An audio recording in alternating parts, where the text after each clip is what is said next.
நானும் ரொம்ப கஷ்டப்பட்டேன். இந்த போக்குவரத்து, திங்ஸ் வாங்குறது, ஸோ இனி ப்ராக்டிஸ் பண்ணுறதுக்கு ரொம்ப கஷ்டம். ஏன்னா இங்கே நீங்களே பார்த்துருப்பீங்க, கிராமத்தில் அந்தளவுக்கு வசதி வாய்ப்புகள் கிடையாது.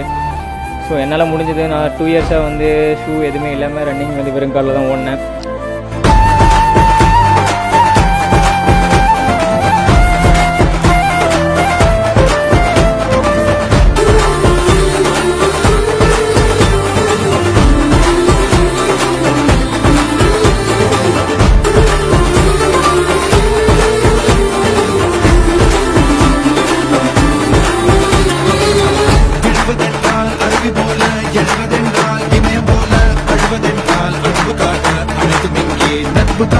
ஓய்ந்து போனால் சாய்ந்து போனால் இந்த வாழ்வில் ஏதுமில்லை. ஓய்ந்திடாது மோதி பாரு